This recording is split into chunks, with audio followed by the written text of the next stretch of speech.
नमस्कार मित्रों, जय श्री कृष्ण। आज हम आपको बताएंगे कि राहु के दो खास नियम ऐसे हैं जो हमें अरिष्ट प्रदान करते हैं। और ये जो ट्रांजिट 7 मार्च से राहु मिथुन राशि में प्रवेश करेगा, तो वहां पर हम किन नियमों को ध्यान में रखेंगे अपनी जन्म पत्री में कि कहीं वो हमें अरिष्ट तो नहीं करेगा। क्योंकि राहु जब 7 मार्च से मिथुन राशि में प्रवेश करेगा तो उसकी केतु का संचरण जो है वह धनु राशि में होगा। यानी धनु राशि में राहु और केतु दोनों धनु राशि को दृष्ट करेंगे। ठीक है, कहीं कहीं मिथुन राशि में राहु को उच्च का माना गया है और कहीं कहीं वृष राशि में राहु को उच्च का माना गया है। आप देखें यहाँ पर कि अपनी जन्म पत्री में बहुत ही खास जो बातें आपको ध्यान रखने योग्य हैं उसमें है कि अगर राहु आपकी जन्म पत्री में मीन राशि में है, यानी 12 नंबर में यदि राहु है या फिर 9 नंबर में आपका राहु है, तो क्योंकि बृहस्पति का जो ट्रांजिट है वह इस समय वृश्चिक राशि में चल रहा है। आप देखें कि बृहस्पति इसमें वृश्चिक राशि में चल रहा है, तो अगर आपकी जन्म पत्री में मीन राशि में राहु है तो उससे त्रिकोण में आपका बृहस्पति ट्रांजिट कर रहा है। इस बात का बहुत ही ख्याल आपको रखना होगा मित्रों, क्योंकि यह अरिष्ट देखने के लिए होता है। आज मैं इन नियमों को आपको इसलिए बता रही हूं कि जब ट्रांजिट 7 मार्च से मिथुन राशि में राहु प्रवेश करेगा तो उस केतु जो है वह धनु राशि में आ जाएगा और शनि पहले से ही यहाँ पर ट्रांजिट कर रहा है धनु राशि में। और मीन राशि में यदि अगर आपका राहु है तो आप देखिए यहाँ पर 1 2 3 4 5 6 7 8 9 नवम भाव में उससे वृश्चिक राशि में बृहस्पति का ट्रांजिट हो रहा है प्रेजेंट टाइम में। तो यह आपके लिए बहुत ही अरिष्ट होगा। आपको अपना बहुत ही ख्याल रखना होगा। और अगर आपकी जन्म पत्री में 7.5 चल रही है या फिर मार्केज की दशा चल रही है, तब यह राहु आपके लिए बहुत ही नुकसान कर सकता है, आपके स्वास्थ्य के लिए, आपके आयु के लिए। तो आप बहुत ही सावधानी पूर्वक इस बात को अपनी जन्म पत्री में देखें कि राहु कहीं आपकी मीन राशि में तो नहीं है या फिर आपके धनु राशि में तो नहीं है। लेकिन सबसे ज्यादा प्रभावित आपको मीन राशि का राहु करेगा। यदि आपकी जन्म पत्री में मीन राशि में राहु है तो उससे आप देखिए कि त्रिकोण में आपका बृहस्पति ट्रांजिट कर रहा है। तो राहु धनु मीन राशि में हो, पहला नियम है। दूसरा है जब गोचर का बृहस्पति राहु की स्थित राशि में जाता है, ठीक है, या तो आपका राहु वृश्चिक में हो, आपकी जन्म पत्री में राहु वृश्चिक राशि में हो।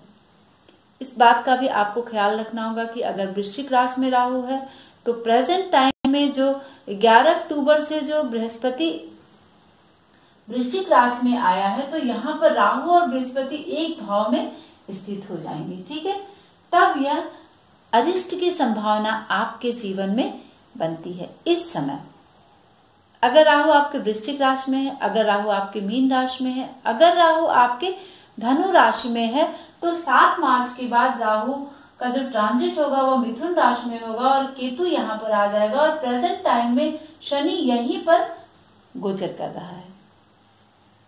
और अगर आपकी जन्म पत्री में इस तरह के योग बन रहे हैं तो आपको बहुत ही सावधान रहने की जरूरत है, चाहे आप स्वास्थ्य के प्रति या फिर आप अपनी आयु के प्रति।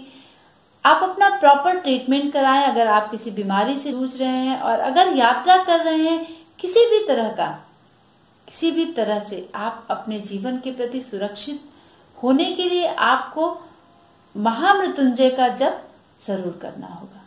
शिव आराधना आपको करनी चाहिए, क्योंकि यह जो ट्रांजिट 7 मार्च से होगा वह आपके लिए अरिष्ट की संभावना बना सकता है। मित्रों, आज मैंने इस वीडियो को इसलिए बनाया है कि मेरा ध्यान इन नियमों की तरफ गया है कि जब ट्रांजिट करेगा मिथुन राशि में राहु तो वहां पर राहु की दृष्टि नवम धनु राशि पर पड़ेगी और धनु राशि पर शनि है और अगर आपकी जन्म पत्री में धनु राशि में ही राहु विद्यमान है या फिर मीन राशि में राहु विद्यमान है तो यह योग आपके लिए और भी प्रबल हो जाएगा।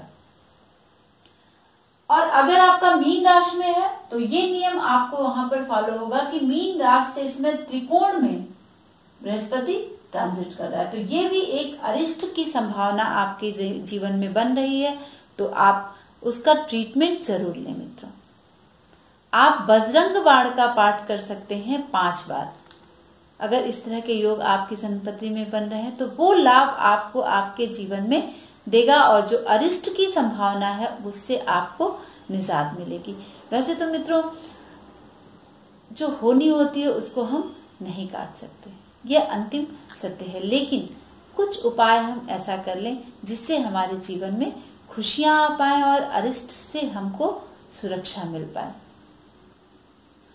उस राशि से त्रिकोण में बृहस्पति जाता है तो अरिष्ट होता है। यहाँ मैंने आपको यही बताया है और इस समय यही संभावना बनेगी। अगर आपके मीन राशि में आपकी जन्म पत्री में राहु है तो बृहस्पति वृश्चिक राशि में यहाँ पर ट्रांजिट कर रहा है मित्रों, तो ये अरिष्ट आपको जरूर से अपनी जन्म पत्री में देखना होगा, तो जिसके लिए आपको समय से पहले आप उसमें कुछ उपाय कर सकते हैं। राहु क्या है? आप हमेशा इस बात को लेकर परेशान से रहते हैं कि राहु को हम छाया ग्रह क्यों मानते हैं। इसलिए मानते हैं कि ये देखिए कि हमारे ब्रह्मांड में हमारे आकाशीय पिंड जो हैं, हमारे खगोल में राहु का यही होता है स्वरूप।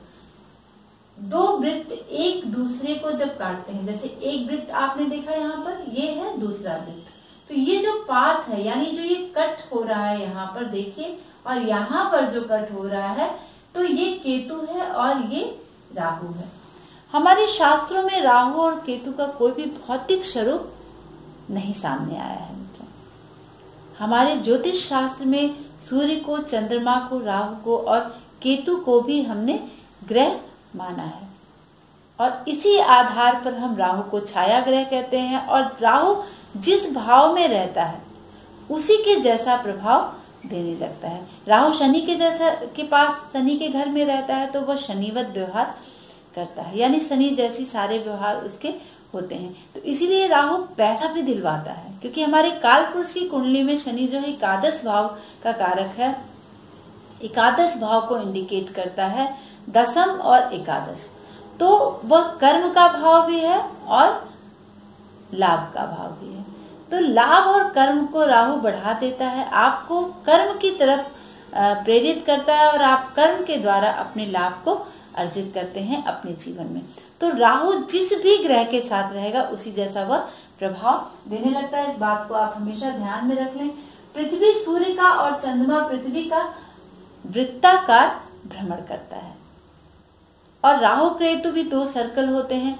आप देखिए यहाँ पर 2 सर्कल हैं और ये जब एक जो वृत्त है दूसरे को काटता है तो ये जो पाथ बनता है यही राहु केतु है। उसी तरह पृथ्वी सूर्य का भ्रमण करती है, परिक्रमा लगाती है और चंद्रमा जो है वह पृथ्वी की परिक्रमा वृत्ताकार स्थिति में, जैसे यह गोल स्थिति में इस तरह से परिभ्रमण करती है।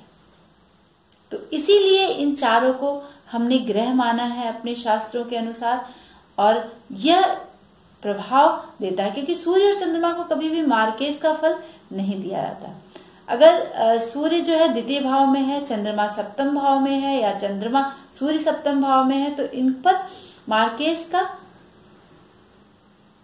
प्रभाव नहीं पड़ता। यह अपनी दशा अंतर दशा में मार्केश को फल देने के लिए हमें सक्षम नहीं होते हैं। इनको हम मार्केश नहीं कहते हैं, लेकिन अगर इनकी जगह कोई दूसरा ग्रह है, बुध है, शुक्र है, शनि है, तो वह मार्केश का फल हमें प्रदान करने लगता है।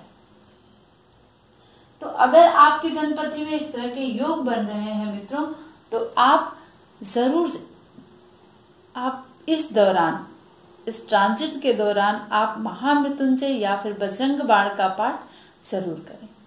कम से कम 5 माला महामृत्युंजय की और 11 बार या फिर 5 बार बजरंग बाण का पाठ आप जरूर करें। शाम के समय बजरंग बाण का पाठ आप करें और विधिवत शास्त्रोक्त विधि के अनुसार आप इस मंत्र जाप को और इस पाठ को करें, तब जाकर आपको राहु का बहुत ही फेवरेबल प्रभाव मिलने लगेगा।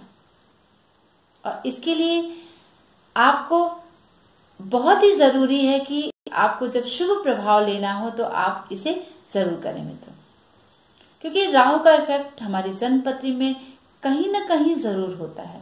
जैसे शनि का ट्रांजिट होता है, बृहस्पति का गोचर होता है, ठीक उसी तरह लंबे समय के लिए राहु भी हमारे जीवन में जब ट्रांजिट करता है तो वह एक राशि में 18 महीने तक निवास करता है।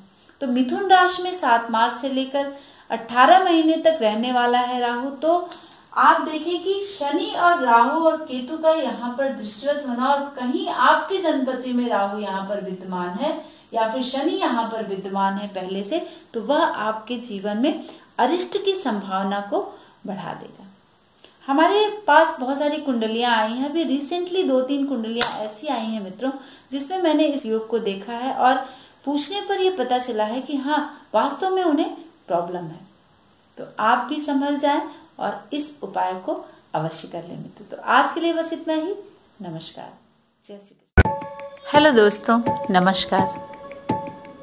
मैं अर्चना शुक्ला, मैं एक एस्ट्रोलॉजर हूँ। आप सबको अगर हमारा ये चैनल पसंद आता है तो आप सब हमारे इस वीडियो को सब्सक्राइब जरूर करें।